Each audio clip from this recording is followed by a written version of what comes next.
Señor bendito, gracias por tu palabra que tenemos delante de nosotros. Permítenos leerla con reverencia, con temor, pero a la vez con gratitud y gozo, porque es para nosotros, porque es nuestro privilegio, Señor, porque tú nos amas, Señor Jesús. En el nombre de Cristo, amén.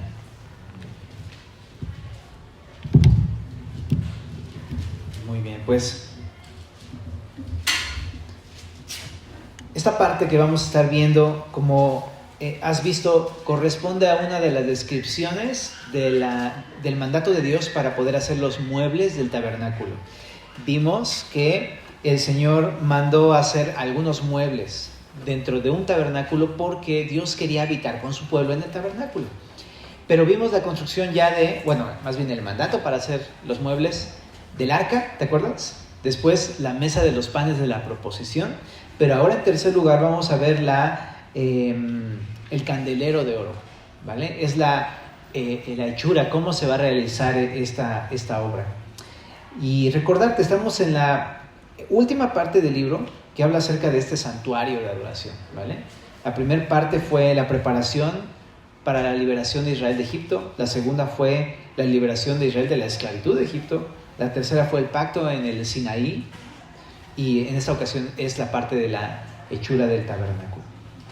Entonces vamos a comenzar viendo esta lectura que es del candelero de oro, ¿verdad? Del verso 31 al 40. Dice: harás además un candelero de oro puro, labrado a martillo será el candelero, su pie, su caña, sus copas, sus manzanas y sus flores serán de lo mismo, y saldrán 6 brazos de sus lados, 3 brazos del candelero a un lado y 3 brazos al otro lado.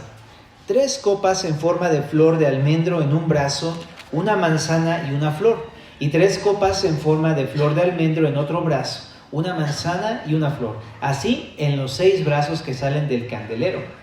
Y en la caña central del candelero, 4 copas en forma de flor de almendro, sus manzanas y sus flores.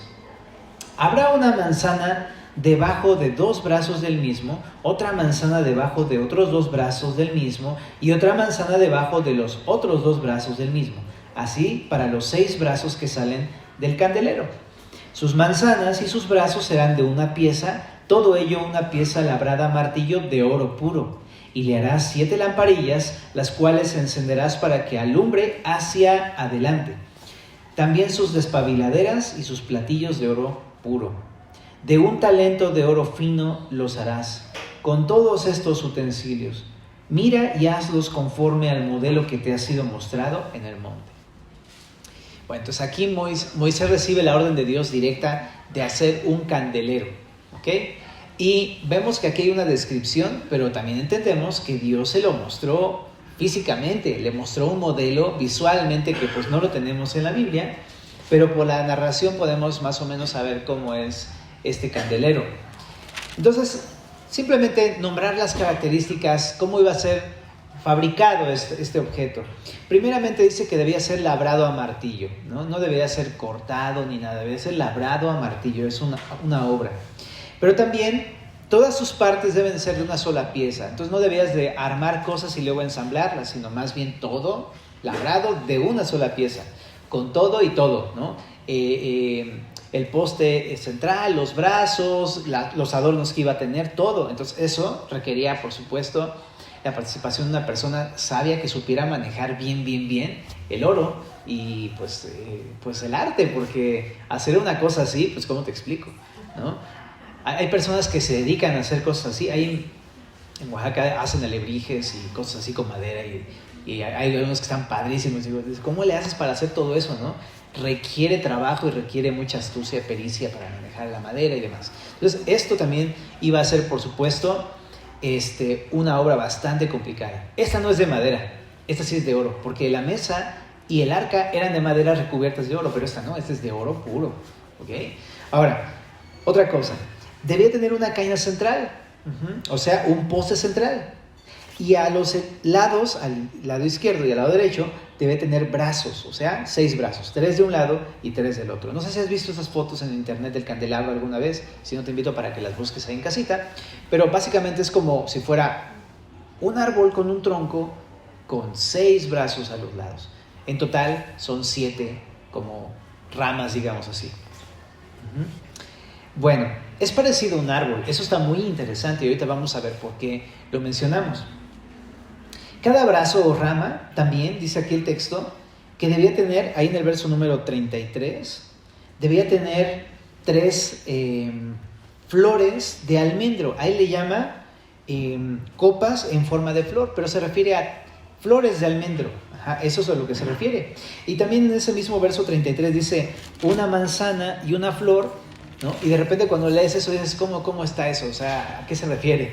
Bueno, busqué en otras traducciones un poco más simples de entender, y lo que significa es que cada uno de los brazos, incluyendo el poste central, cada brazo iba a tener 3 flores de almendro, pero la composición de cada flor de almendro era interesante. Para hacer esas flores, cada flor debe tener su cáliz y sus pétalos. El cáliz es esa partecita que sujeta las hojas. ¿Has visto las rosas, por ejemplo, que abajo tienen como unas hojas verdes más gruesas que soportan los pétalos? Bueno, ese es el cáliz. Entonces tenía que tener su cáliz con sus pétalos. Y esa era una flor. Cada poste o cada rama tenía que tener 3 flores así. ¿Okay? Bueno, ahora la caña central tenía una diferencia. La caña central debía tener, en vez de 3, 4 flores con sus cáliz y sus pétalos. Es así como estaban formadas las ramas de esta lámpara. Bueno, y en la parte donde se une cada rama, o sea, está el poste central, ¿no? Pero cuando tú tienes las ramas así, a los extremos, donde se unen las ramas laterales con el poste central, ahí en esa parte también dice el texto que tenía que tener flores. Eso lo encuentras ahí en el verso número 35. Entonces, en las uniones iban 2 flores, 2 flores y 2 flores. En total, 6 flores en las uniones. ¿Ok? De la misma manera, con su cáliz y con sus pétalos. Y debía haber una lámpara en el poste o tronco central y una lámpara sobre cada uno de los 6 brazos. O sea, en total iban a ser 6 lámparas, 7 lámparas en total, ¿verdad? Eso es lo que tenían que tener. Ahora, dice el texto por ahí en el verso número 37 que debían estar colocadas de manera que la luz se proyectara hacia el frente, no hacia atrás. Ajá. Entonces, ahora sí que ahí los que lo fabricaban tenían que ponerle ahí una forma especial, ¿no? Para que pudiera proyectarlo hacia el frente. Y también dice el texto que debían hacer despabiladeras. No sé si sabes lo que es una despabiladera. Yo nada más veo esa palabra y me acuerdo cuando tus papás te dicen, ya, despabílate, ¿no? O algo así, que es como, despiértate, ¿no? Pero hace referencia precisamente a que las lámparas entonces tenían que tener un pabilo. Ajá. Tenían que tener un pabilo, pero los pabilos tienden a ahogarse, ¿no? O tienden a quemarse. Entonces tenías que tener objetos para descubrir el pabilo y que no se quemara el pabilo. Lo tenías que despabilar, ¿no? Despertar la llama. ¿Ok? Estas lámparas, luego cuando pensamos en esto, pensamos en una vela de cera y con su pabilo, ¿no? No sé si te ha pasado que se empieza a consumir y se empieza a apagar y le tienes que rascar la cera para que agarre otra vez la llama, ¿no? Nada más que la diferencia es que aquí no son lámparas con cera. Más adelante, en otro pasaje, nos habla de que debían de ser llenas de aceite de olivo puro. Eso lo encuentras en Levítico 24, verso número 2. Levítico 24, 2. Ahí dice específicamente debe ser de aceite de olivo puro. ¿Ok? Y también debía fabricarse con 34 kilos de oro. Eso es lo que dice en el verso 39. De un talento de oro lo harás. O sea, tenías que agarrar un talento que eran más o menos 34 kilos y con eso hacer una lámpara de 34 kilos de oro puro. Entonces era macizo. Estaba bien pesado, ¿no? En todos los sentidos, ¿verdad? Bueno, una característica extra que encuentro también en Levítico capítulo 24, verso número 2 y Éxodo 30, versos 7 y 8 más adelante, es que dice que los sacerdotes tenían que prender la lámpara, pero la tenían que mantener encendida durante el día y la noche, de manera permanente. Siempre tenía que estar encendida ese candelabro con sus 7 lamparitas.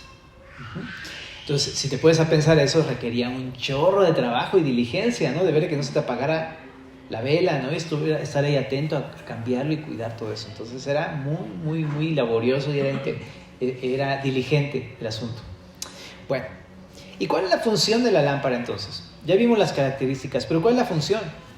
Pues bueno, más adelante vamos a ver que Dios le llama a Moisés a hacer un tabernáculo y ya le dice cómo iba a hacerlo.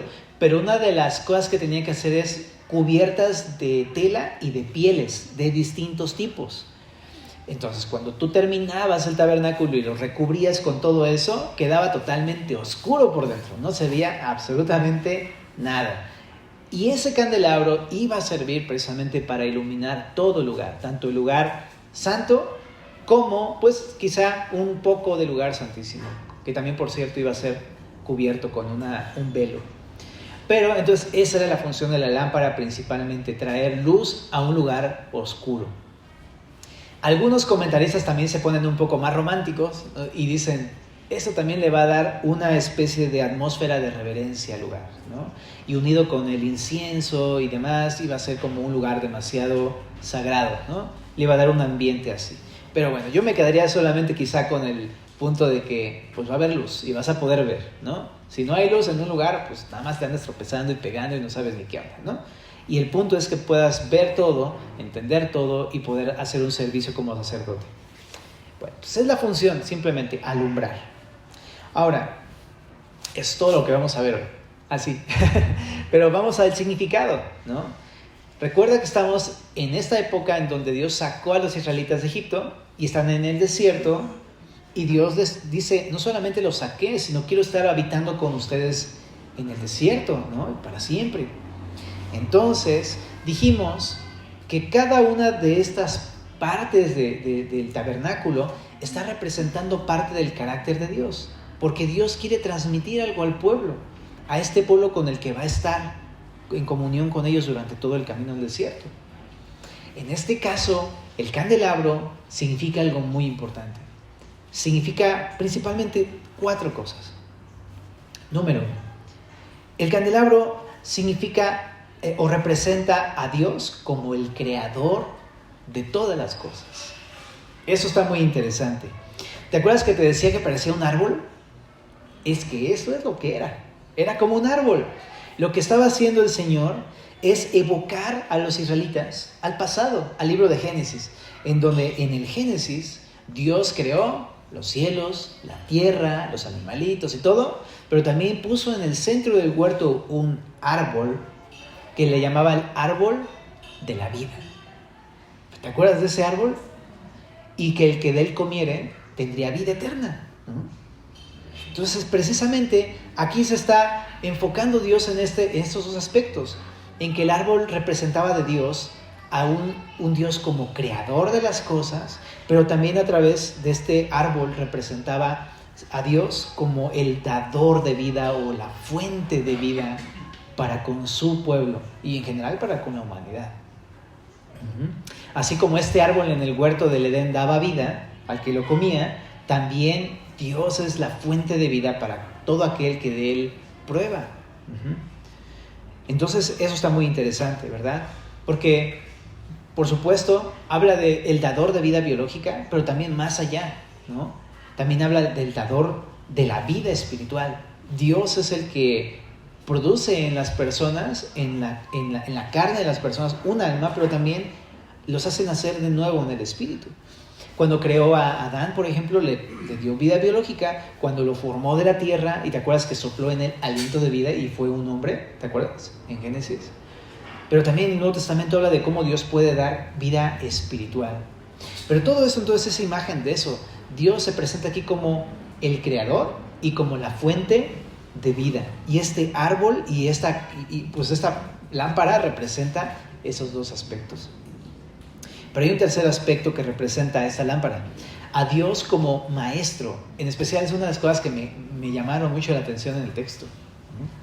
Al ser encendida la lámpara, porque la prendías, tú podías ver todo lo que estaba dentro del tabernáculo. Si no la prendes no veías absolutamente nada. No sé si has estado en un cuarto oscuro de fotografía.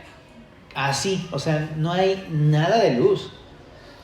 Entonces, cuando prendías la luz, por fin entendías, ok, aquí está el candelabro, aquí están los utensilios, aquí está la mesa, aquí están los panes, aquí está el arca, y todo lo podías ya como, entender las dimensiones, y aparte por dentro era todo Era una obra de arte colorido con un chorro de imágenes y símbolos y cosas. Hermoso el tabernáculo por dentro. Y podías ver y entender todo. Para comenzar, al ser encendida la luz podías ver todo esto y entender todo a tu alrededor, ¿no? Y poder conocer lo que había dentro.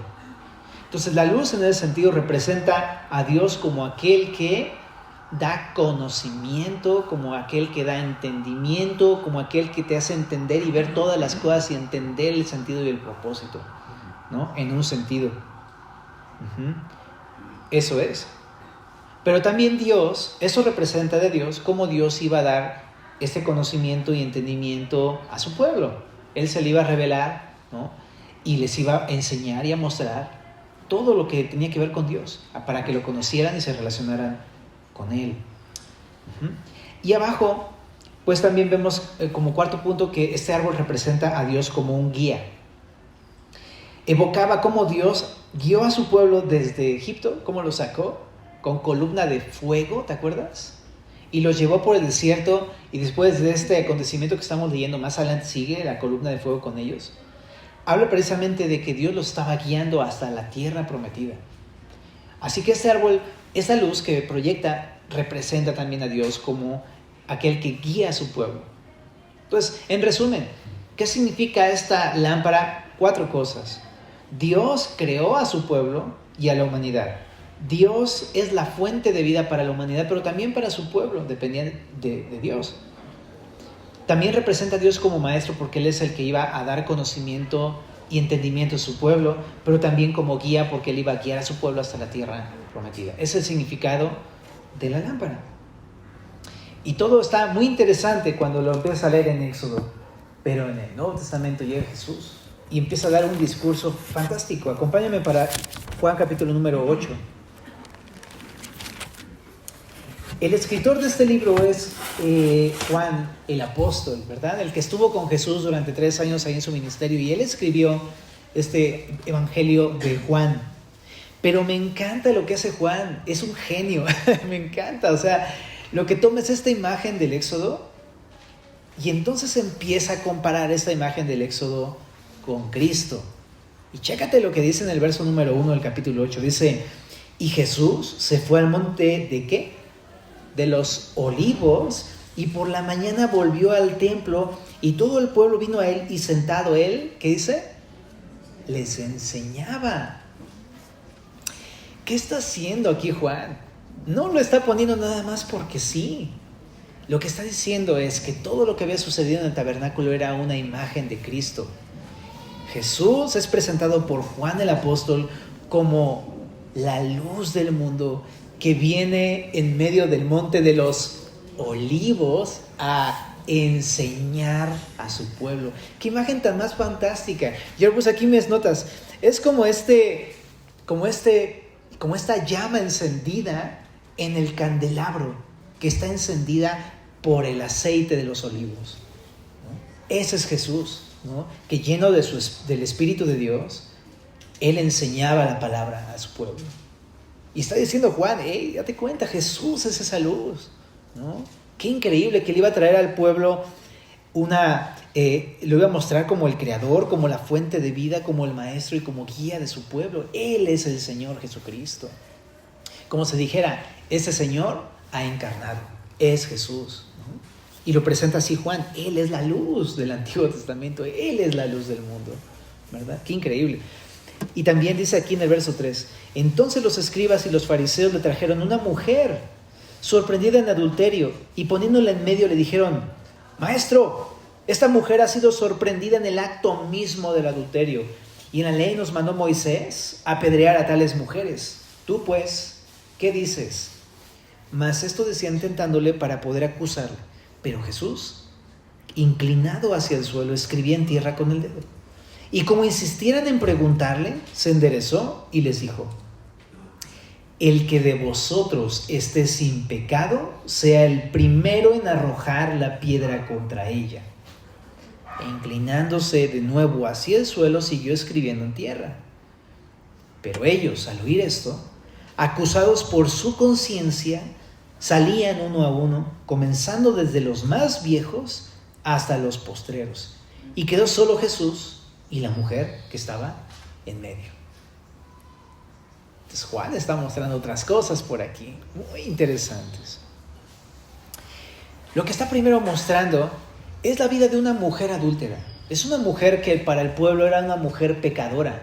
Nadie dentro del pueblo de los judíos la iba a aceptar por el hecho de que es una mujer llena de pecado. Incluso dice aquí el texto que había sido sorprendida en el acto mismo del adulterio. Era una mujer que evidentemente estaba mal. Pero, ¿sabes? Está muy interesante lo que está mostrando aquí Jesús. Porque para los ojos de los fariseos, ella era la adúltera, ella era la pecadora, la que no se merecía nada sino la muerte. Y me encanta que Jesús les voltea la moneda y les dice, ¿saben qué? Voy a ocupar a esta mujer para mostrarle algo a ustedes. Y ocupa a esta mujer para mostrarle algo a ellos, muy interesante. Y todos estaban, ¿qué dices? Moisés dice que la matemos. Y Jesús les dice, no. Les dice, el que esté libre de pecado que arroje la primera piedra. ¿Qué está haciendo Jesús? Lo que está haciendo es ocupando la vida de esta mujer para mostrarle lo que hay realmente en sus corazones de ellos. Para decirles, esta mujer sí es adúltera, pero no es la única adúltera. Esta mujer es como el pueblo de Israel. El pueblo de Israel, yo lo escogí, yo lo compré, yo lo salvé y lo rescaté de Egipto para mí. ¿Y qué hizo el pueblo de Israel? Adulteró espiritualmente una y otra vez con sus ídolos, enojando a Dios todo el tiempo. Y le está diciendo, así como esa mujer es una adúltera, ustedes son los adúlteros. Usa esta mujer para mostrarles a ellos la oscuridad de sus propios corazones. ¡Qué increíble! Y entonces, les dice de una manera metafórica, los que están en oscuridad son ustedes, no es esa mujer solamente. Ustedes son los que están en oscuridad total. Así que, así como en el Antiguo Testamento, este candelero servía para alumbrar en la oscuridad, lo que Jesús está haciendo es exactamente lo mismo. En la oscuridad de su pueblo, Él como luz viene a alumbrar sus tinieblas para que se den cuenta, los que están mal son ustedes y necesitan del perdón de Dios. Me encanta porque eso es lo que hacía la luz en el tabernáculo y es lo que hizo Jesús en medio de su pueblo, exactamente lo mismo. La oscuridad representa metafóricamente eso, el pecado en nuestras vidas, el pecado en la vida del pueblo de Israel, ¿verdad? Y Jesús es esta luz que alumbra, nos da a conocer y entender que somos pecadores. Y que le dice a su pueblo, ¿ves? Arrepiéntete, necesitas salvación. Pero Jesús hace algo más aquí con esta mujer. Dice en el verso número 10 al 12, enderezándose Jesús, no viendo a nadie sino a la mujer, le dijo, mujer, ¿dónde están los que te acusaban? ¿Ninguno te condenó? Esto está increíble, ¿no? Dice en el verso 11, ella dijo, ninguno, Señor. Entonces Jesús le dijo, ni yo te condeno, vete y no peques más. Otra vez Jesús les habló diciendo, yo soy la luz del mundo, el que me sigue no andará en tinieblas, sino que tendrá la luz de la vida. Jesús hace varias cosas en estos 3 versículos. Lo que está diciéndole la mujer ahora es, así como la luz alumbró en la oscuridad de los fariseos y los fariseos no pudieron y se fueron uno a uno, ahora está alumbrando a esta mujer en oscuridad y le está dejando ver su pecado, pero más allá del pecado, ¿sabes lo que le está dejando ver?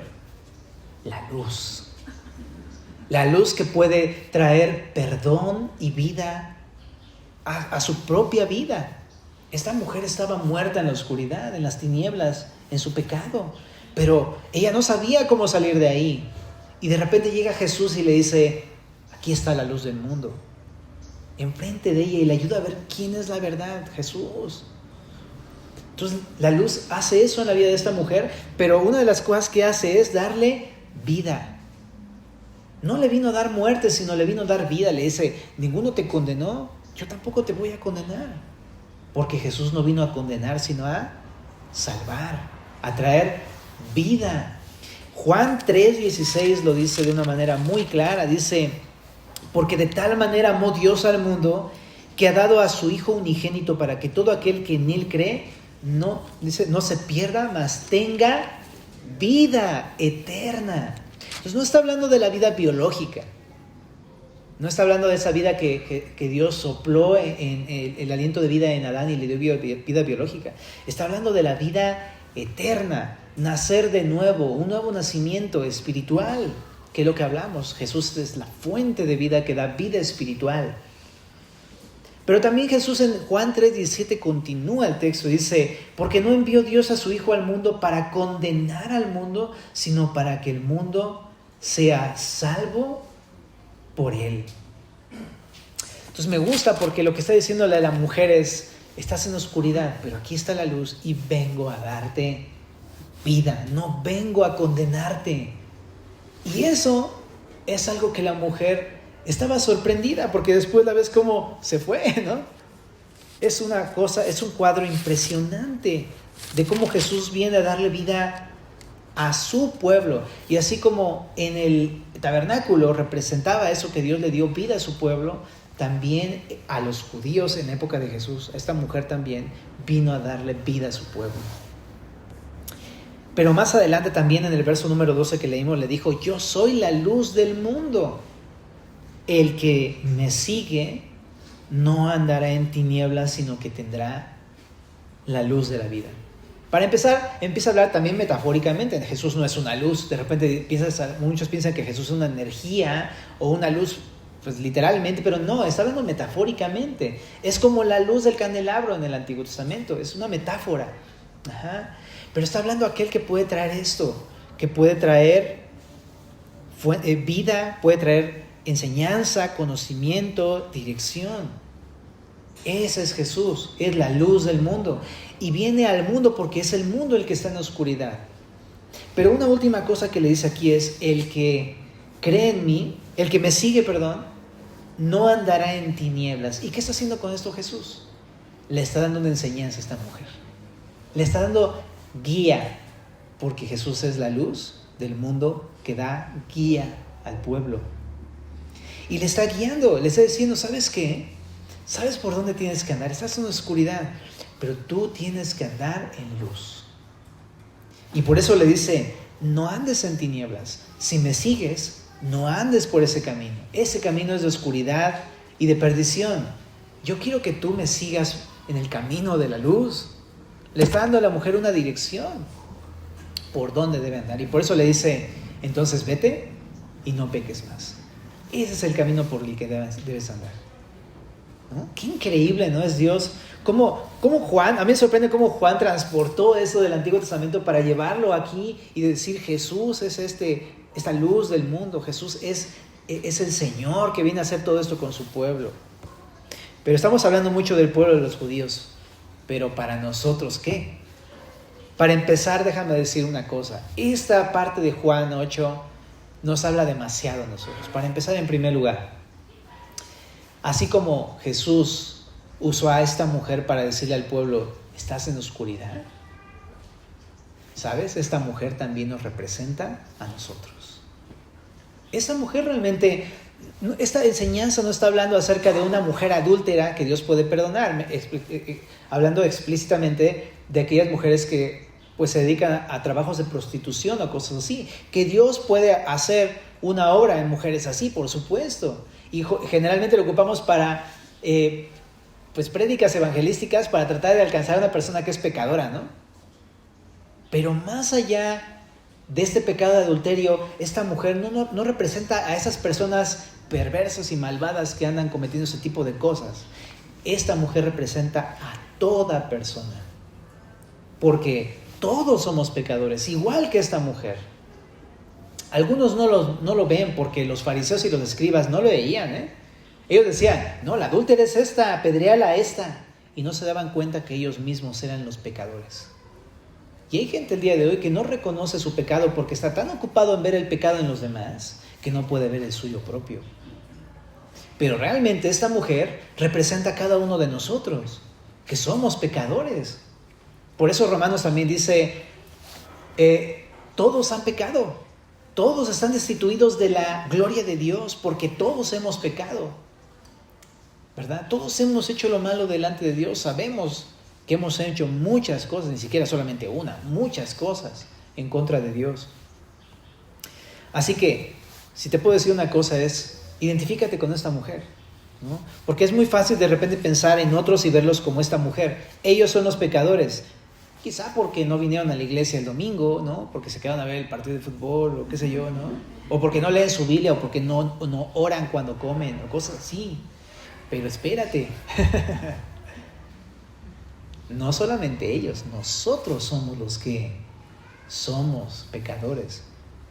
Y todos podemos ser tentados a decir, es que esa es la mujer adúltera, Señor, mira, nada más mira cómo vive, mira cómo habla, mira cómo responde. Y no me doy cuenta que soy yo el que está mal. Es bien importante tener esta actitud en la iglesia. Porque si te colocas en la actitud de el que está mal es aquel o es ella, ¿en qué te convierte? En un fariseo, en un escriba, que solamente está calificando a otros, pero no se ve a sí mismo. En verdad, ¿quién está mal? Yo.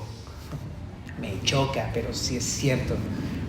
Me acuerdo que luego he tenido algunos conflictos con mi esposita porque dice, ay, el pastor, sí, no lo explico.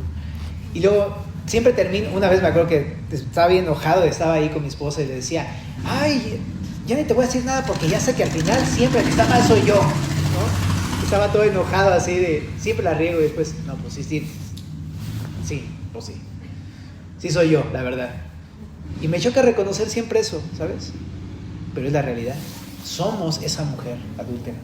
Y no precisamente porque hayamos adulterado literalmente, ¿no? Sino porque así como esta mujer, tenemos 20 ídolos, ¿eh?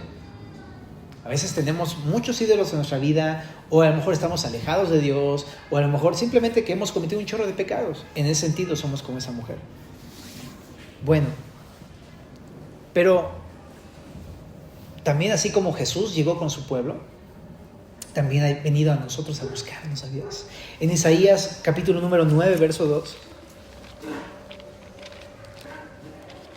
Y ese es un pasaje que habla a los gentiles que no son judíos. Dice en Isaías 9, verso 2, el pueblo que andaba en tinieblas vio gran luz. Los que moraban en tierra de sombra de muerte, luz resplandeció sobre ellos. Qué increíble pasaje. Habla acerca de nosotros que no somos judíos, que no buscábamos a Dios y que vivíamos mucho peor moralmente que los judíos. Y dice, así como estaba de oscuro ese pueblo, así ahí resplandeció Jesús. ¿Qué quiero decirte con esto? Que aunque nosotros somos así, Jesús viene a buscarnos. Constantemente viene a buscarnos, ¿verdad? Nos viene a buscar y viene a alumbrar nuestras vidas. Yo digo que cada rato nos viene a alumbrar, ¿verdad? Todo el tiempo nos está alumbrando el Señor. Para que nos demos cuenta, nosotros. Porque a lo mejor uno puede decir, no, sí, a mí me alumbró hace como 15 años que lo recibí. Pero la realidad es que luego pasa el tiempo y sigues haciendo cosas mal. Pero Jesús te vuelve a recordar, eres un pecador y necesitas el perdón. Está mal eso en tu vida, ¿te acuerdas? Y es como diciendo Jesús, la luz viene al mundo porque lo necesitamos hoy. Ahora, vino a alumbrarnos. Y cuando nos alumbra, ¿qué hace? Pues lo que hace es, igual que como en el tabernáculo, nos muestra nuestra oscuridad en nuestros corazones. Ahora, ojo, cuando viene tu vida, no es que te muestre la oscuridad fuera de tu vida, porque de repente es lo que pensamos, ¿no? Ya me di cuenta qué terrible está el mundo, sí, nadie ama a Dios, ¿no? Pero espérate, estoy diciendo dentro de tu corazón. Sí es cierto que el mundo está terrible, pero nuestro corazón es el que está terrible. Por eso está mal el mundo, porque nosotros mismos estamos en oscuridad muchas veces. Así que habla de eso, que el Señor viene a alumbrar nuestra oscuridad de nuestros corazones. ¿Y cómo lo hace? Pues a través de la Biblia. La Biblia, dice el Salmo número 119, verso 5, lámpara es a mis pies tu palabra y lumbrera mi camino. La palabra de Dios nos muestra en nuestro corazón, nos muestra todo lo que hay. Hebreos 4, ¿te acuerdas? Que la palabra de Dios es viva y eficaz, más cortante que toda espada de dos filos y penetra hasta partir el alma y el espíritu, las coyunturas y los tuétanos y discierne los pensamientos y las intenciones del corazón. y no hay cosa creada que no sea manifiesta en su presencia. Antes bien, todas las cosas están desnudas y abiertas a los ojos de aquel a quien tenemos que dar cuenta. Lo que está diciendo el escritor de Hebreos es que Dios ve todo lo que hay en nuestro corazón, toda la oscuridad Él la sabe, la ve completamente, y la palabra es la que nos ayuda a ver esa oscuridad en nuestros corazones. Yo he hablado con muchas personas que dicen, pero yo no necesito a Dios, yo estoy bien. ¿Por qué? Porque no saben que hay oscuridad en ellos. ¿Por qué? Porque la palabra no habita en ellos. Porque no conocen la Biblia.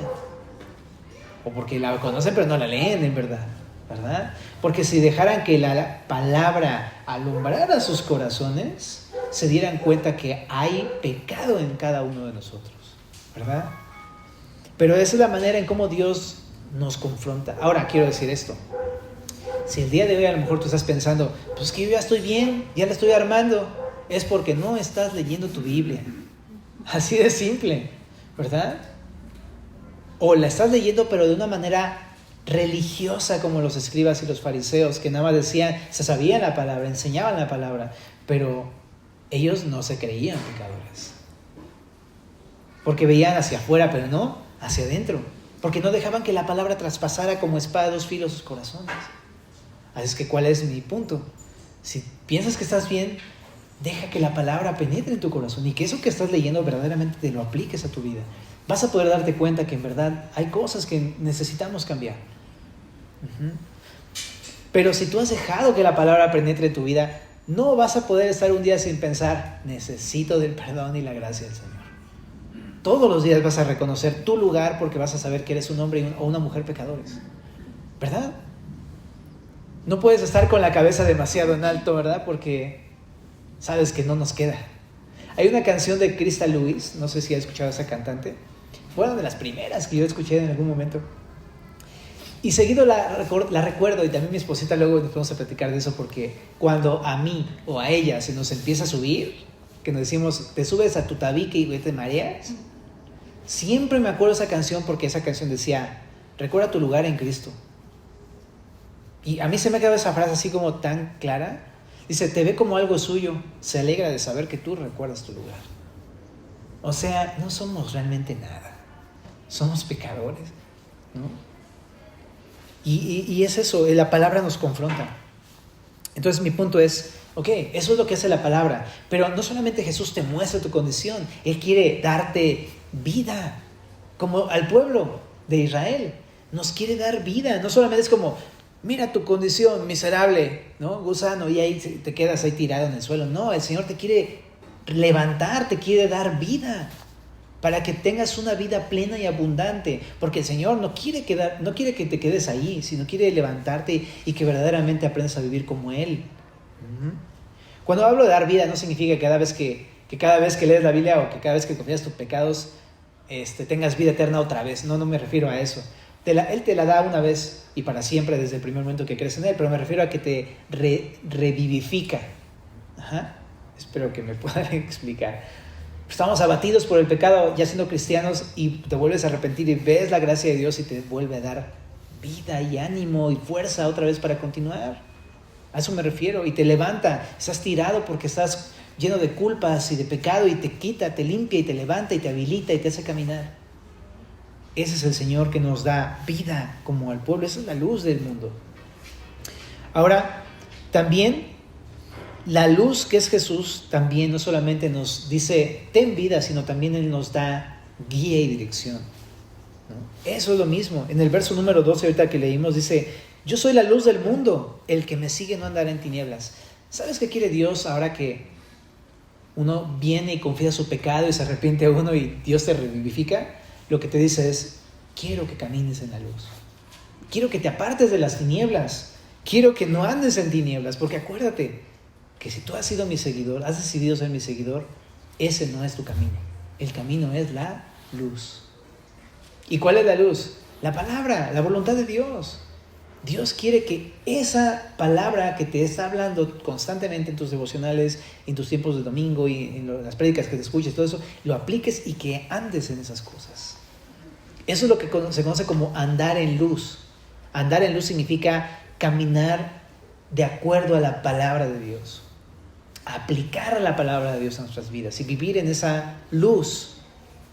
Ahora, eso también está muy interesante porque vivir en la luz entonces no significa que todo el tiempo estés así de, yo estoy bien porque camino en la luz y no peco y no fallo, soy una persona recta y justa. No, somos pecadores.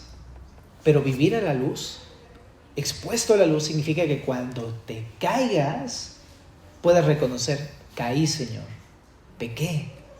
Y dice Juan, si confesamos nuestros pecados, Él es fiel y justo para perdonar nuestros pecados y limpiarnos de toda maldad.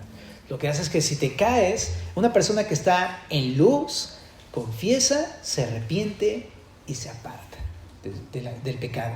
Y comienza otra vez a caminar en la voluntad de Dios. Esa es una persona que anda en luz. Pero no solamente eso. Segunda de Timoteo 3:16. ¿Qué dice? El Señor te enseña a caminar en la luz. Me encanta. Segunda de Timoteo dice 3:16. Toda la palabra es inspirada por Dios y útil para enseñar, para redarguir, para instruir, para corregir, ¿no? ¿Así dice? ¿Sí va? En justicia, a fin de que el hombre de Dios sea perfecto, enteramente preparado para todo. Aquí es lo que te quiero decir, que el Señor no solamente te da vida, no solamente te guía, que debes andar en la palabra de Dios, sino que también te da paso a paso para que sepas cómo debes hacerlo. El Señor nos da la palabra para prepararnos y para instruirnos cómo debemos hacerlo, cómo enfrentar mis problemas y mis batallas y mis pecados, cómo caminar en lealtad y en justicia, etc. Eso es a través también de la palabra de Dios. Es que agarrémonos de la palabra. Pero hay una advertencia. En Juan 3:16, ahorita que lo leímos, vimos que Jesús dijo que todo aquel que en Él cree tiene vida eterna en presente, tiene vida eterna y no vendrá condenación, más ha pasado de muerte a vida. También aquí 17 dice, no envió Dios a su Hijo al mundo para condenar al mundo, sino para que el mundo se salvó por Él. 18 dice, el que en Él cree no es condenado, pero el que no cree ya ha sido condenado porque no ha creído en el nombre del unigénito Hijo de Dios. Y esta es la condenación, que la luz vino al mundo y los hombres amaron más las tinieblas que la luz, porque sus obras eran malas. Porque todo aquel que hace lo malo aborrece la luz y no viene a la luz para que sus obras no sean reprendidas. Mas el que practica la verdad viene a la luz para que sea manifiesto que sus obras son hechas en Dios. Lo que está diciendo es una advertencia, Jesús, que la luz es Jesús y Él viene a tu vida, pero como la mujer adúltera puedes aceptarlo, reconocerlo y que te alumbre y que alumbre toda tu necesidad espiritual y tu pecado y te limpie, o rechazar a Jesús, que es la luz, vivir en oscuridad y morir eternamente. Eso es lo que nos advierte acá. Esa es la condenación, que no quisieron, que aborrecieron, que odiaron, que rechazaron a Jesús, que es la luz. Y esa es la condenación. ¿Por qué? Porque dice, no porque Jesús fuera incómodo, malo, sino porque amaban las tinieblas. Ese es el punto. Por eso es que los fariseos rechazaron a Jesús. No porque Jesús no fuera el Mesías, sino porque odiaban la luz. Es como cuando estás dormido hasta las 12 del día y te abre la ventana y tú dices, no, pareces así vampiro. No, ciérrenle, ¿no? Porque amas la oscuridad, ¿no? Porque estás ahí bien a gusto en la oscuridad. No estoy diciendo que esté mal despertarse tarde cuando tienes un día libre, por favor, no vayan a decir, te pasó, ya me puso en jaque, ¿no? Pero a lo que me refiero es que hay muchas personas que rechazan a Jesús, pero porque no quieren ser expuestos, porque no quieren que la luz de Cristo, la palabra, su presencia, alumbre sus vidas y que les muestre lo que realmente son, que son precisamente aquello que en sus pesadillas nunca desearían ser, y que lo son. Y como odian eso y odian ser confrontados y ser alumbrados por Cristo, prefieren decirle, ¿sabes qué? No, la Biblia es puras mentiras, eso que se inventan los cristianos, nada más es un modo de manipular a la sociedad y bla, bla, bla. Se inventan cualquier tipo de pretexto porque odian la luz. Y esa es la explicación de Jesús. Pero dice, pero el que practica la verdad viene a la luz. ¿Y qué implica eso? Reconocer, ¿no? Reconocer su pecado, reconocer mi pecado. Viene a la luz para que sea manifiesto que sus obras son hechas en Dios. Lo que está diciendo es, vienes, pero no está diciéndole a Dios, mira qué bien estoy, ¿no? Sino más bien decirle, Señor, no tengo nada que poder ofrecerte, y si hay algo que tú vayas a hacer en mi vida es porque tú lo vas a hacer, porque no hay nada bueno en mí. Por eso reconoces todas las obras son hechas en Dios. Ahora, eso es la advertencia. Lo que quiero decirte es una cosa con todo esto. Voy a empezar a cerrar puntos. ¿Cómo vives? O sea, ya vimos que Jesús es la luz, pero tú ¿cómo vives? Hemos estado constantemente diciendo esto. Puedes conocer la palabra, puedes conocer, entender lo que estamos viendo y aún así vivir en oscuridad. O sea, tú puedes entender que Jesús es la luz, que tienes que vivir de acuerdo a la palabra, apartado del pecado, pero la pregunta es, ¿vives en pecado? O sea, el asunto no es si entiendes la Biblia, el asunto es si dejas que la Biblia entre en tu vida y te haga tomar decisiones de arrepentimiento. El punto no es precisamente si conoces a Jesús nada más así de oídas, sino dejas que Él te exponga tus pecados y que dejas que Él te limpie de tus pecados. ¿Cómo está tu vida? ¿Te estás dejando que Jesús haga eso en tu vida? ¿Que Jesús te confronte? ¿Que Jesús te limpie? ¿Estás dejando que Jesús te exponga tal cual eres? ¿O te la pasas acusando a los demás? ¿Te la pasas señalando a los demás, a otros, y tu vida no cambia? Ajá. ¿Cómo está tu vida? ¿Está en oscuridad? Hay un boicot que nos hacemos nosotros mismos. Pensamos que estamos bien por el hecho de que somos cristianos y que nos congregamos o que leemos la Biblia, pero la realidad es, no. Si hay oscuridad en la vida, si hay pecado, no andamos en luz. Y eso es algo que tenemos que entender. En Primera de Juan, ahorita te lo cité, pero en Primera de Juan dice, en el capítulo número 1, verso número 5, ese es el mensaje que hemos oído de Él y os anunciamos. Dios es luz y no hay ningunas tinieblas en Él. Si decimos que tenemos comunión con Él, o sea, si decimos que somos cristianos o que tenemos una relación personal con Cristo, pero dice, pero andamos en tinieblas, mentimos y no practicamos la verdad. Pero si andamos en luz, como Él está en luz, tenemos comunión unos con otros. Y la sangre de Jesucristo, su Hijo, nos limpia de todo pecado. Si decimos que no tenemos pecado, nos engañamos a nosotros mismos y la verdad no está en nosotros. Pero si confesamos nuestros pecados, Él es fiel y justo para perdonar nuestros pecados y limpiarnos de toda maldad. Si decimos que no hemos pecado, le hacemos a Él mentiroso y su palabra no está en nosotros, ¿verdad? Entonces no hay otra manera de entenderlo. Aquí está bien claro. Si estamos viviendo en pecado, si hay un pecado que estamos perseverando, no estamos en luz, hermanos. Necesitamos ¿qué hacer? Venir a la luz, confesar mi pecado y arrepentirnos. Necesitamos eso. Y es algo que constantemente tenemos que practicar, porque es algo que se practica. Entonces, para empezar eso en nuestra propia vida, andemos en luz. Y no hay otra manera de andar en luz es que confesando nuestros pecados continuamente, ¿verdad? Confesamos nuestro pecado ante el Señor. Vengamos al Señor. También incluso, generalmente, pues me decían, ¿y a quién le confesamos nuestros pecados, Josué? ¿No? ¿A quién? Pues a Cristo, porque Él es el que te puede perdonar tus pecados, ¿no? Pero si vienes con Cristo, date cuenta que Él sí te va a ver tu corazón como está, y si realmente estás arrepentido, no es Él. Ajá. Pero si vienes con un corazón arrepentido, Él te va a perdonar, por supuesto que sí.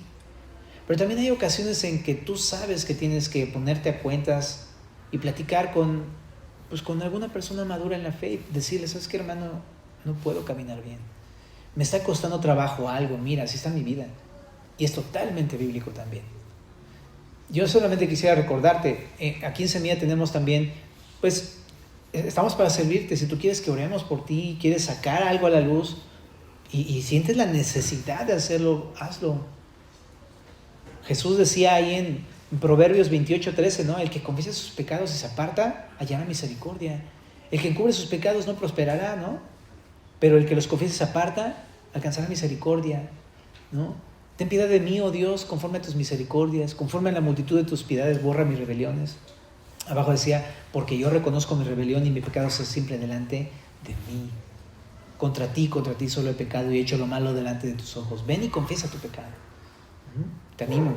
Lo que vas a hallar es lo mismo que el salmista, ¿no? Dice, el día que... déjame leerte el Salmo 32, ¿no? Nada más ya vamos a terminar, chicos, ¿eh? Perdón por la tardanza y el frío, ¿verdad? Dice, mientras callé se envejecieron mis huesos en mi gemir todo el día, porque de día y de noche se agravó sobre mí tu mano, se volvió mi verdor en sequedades de verano. Mi pecado te declaré y no encubrí mi iniquidad. Dije, confesaré mis transgresiones a Jehová y tú perdonaste la maldad de mi pecado. ¿Qué quiero decir con esto? Que cuando tú quieres confesar algo siempre te frena algo. No, me van a condenar, me van a acusar, me van a decir de cosas. Y qué irónico es que es al contrario. Cuando tú vienes y confiesas, puedes estar seguro que vas a hallar misericordia de Dios. Y esa es la neta del planeta, ¿verdad? El perdón y una obra en tu corazón. Último punto que quiero ver esta mañana. Jesús es la luz del mundo, ¿verdad? Pero también esto de la luz del mundo nos llama a una cosa más. Jesús dijo en Mateo capítulo número 5, en el verso número 14, ¿te acuerdas? Si te lo sabes. Yo soy la luz, dice, vosotros sois la luz del mundo, dice Jesús. Ahora le está diciendo esto a sus discípulos, a los que lo siguen. Ustedes son la luz del mundo, así como Jesús es la luz del mundo, pues también nosotros somos la luz del mundo. Es como si Él fuera el tronco central del árbol y nosotros sus ramas. Y dijera así como yo soy luz, ustedes también están llamados a ser luz. De hecho, son luz. Entonces dice, una ciudad asentada sobre un monte no se puede esconder, ni se enciende una luz y se pone debajo de un almud, sino sobre el candelero y alumbra a todos los que están en su casa. Así alumbre vuestra luz delante de los hombres para que vean vuestras buenas obras y glorifiquen a vuestro Padre que está en los cielos. Lo que está diciendo es, ¿sabes de qué manera? Eres luz. Si eres cristiano, eres luz. Pero lo que dice aquí Jesús es, pero sé luz. Porque luego como cristianos decimos, sí, somos cristianos, pero no alumbramos. ¿Por qué? Porque nuestras vidas están en oscuridad. Lo que me confronta esto es que una persona no es luz porque se la pasa predicando en sus redes sociales y porque se la pasa hablando a todas las personas de Cristo, que está padre. Una persona se convierte en luz cuando su vida deja de ser una vida en oscuridad y se convierte en una vida de obediencia al Señor. Eso es una persona que anda en luz, que es luz en el mundo. Entonces sí, es bien claro lo que nos está diciendo Jesús. Si quieres dar testimonio, sé obediente. Si quieres dar testimonio, vive como Cristo dice, ¿no? En la palabra. Y nada más para terminar, ahí Mateo 6, 22 dice, nada más una frase que quiero leerte. Dice, si la luz que hay en ti es tinieblas, ¿cuánto no serán las mismas tinieblas? Una persona que es cristiana, imagínate, somos luz, pero si nosotros que somos la luz somos los que estamos en oscuridad, ¿cómo no será la misma oscuridad? Dice Jesús. O sea, mi punto es, el mundo necesita y nosotros necesitamos mostrarles que hay una salida a las personas a través de nuestra vida transformada y obediente. ¿Me acompañas a orar? Señor Jesús, gracias por tu palabra esta mañana. Eres bueno y misericordioso, Señor. Alumbra nuestras vidas esta mañana. Glorifícate y podamos tomar pasos de confesión, de obediencia, de amor por ti, Señor, y que nuestras vidas te glorifiquen en todo momento. Ayúdanos a confiar en tu palabra y andar en ella. En el nombre de Cristo, amén.